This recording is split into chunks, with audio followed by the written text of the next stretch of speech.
All a very good morning, and the garden is starting to look like a spring garden, super gorgeous. I just love the look of it.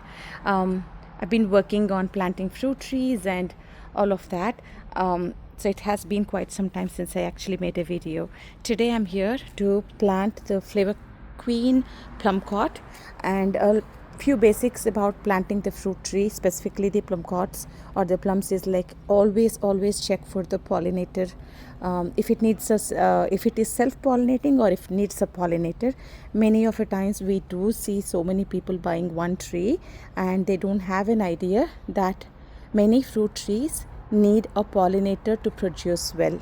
In my case, I do have a wild plum tree in my front yard, which should be about 75 feet away from this tree. It's not the greatest pollinator for sure, not for the plumcot tree, but it will just support pollination. But I'm kind of fine in my case because I'm not expecting it to have a ton of fruit. I want it for shade, I want it to look beautiful, and the fruits are a beautiful golden yellow color, and even if they fall on my concrete, it's not going to stain as much. And that's the reason I wanted to make a video, is considering the spots when you're planting your fruit trees, especially the plums, would be do not plant them very close to your concreted areas or the places where the fruit can fall and really create a stain or a mess right there.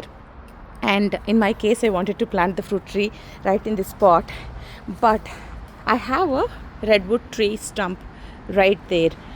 It has been decomposing for the last 2 years, and that's one idea I wanted to share today. Because we removed a tree stump, I didn't want to have any growth coming out of it, neither to put any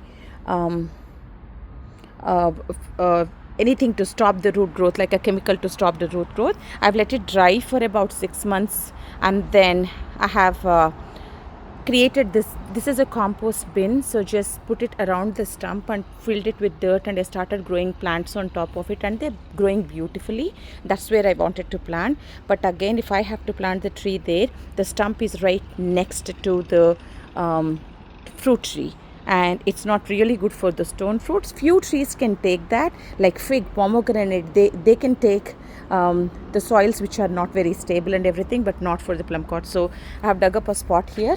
Yes, I have a huge bush growing there. So right now there is a lot of root competition for the plumcot, but yet I don't want to disturb that, neither disturb any of the plants around there that are settled. Instead, I'll start supporting the fruit tree with more compost, or maybe compost tea or something like that. So I'm going to go ahead and plant my fruit tree right there, try to fit it in there, and I can't imagine the look and the beauty of the spot right there. Can't wait for the look of it. I really hope this video gives you a little bit of information. Look at that long earthworm.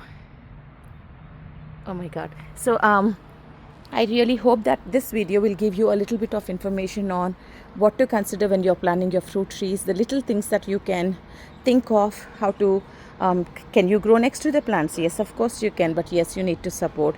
Can you grow next to the tree stumps? Yes, you can. Once they start decomposing, it is awesome that the tree stump is decomposing, but then it's going to rob a lot of nitrogen from the fruit tree, young fruit tree. So can you still plant it? Yes, but you need to support it quite a lot. So I really hope this video is helpful, gives you a little bit of information or an idea, and happy gardening.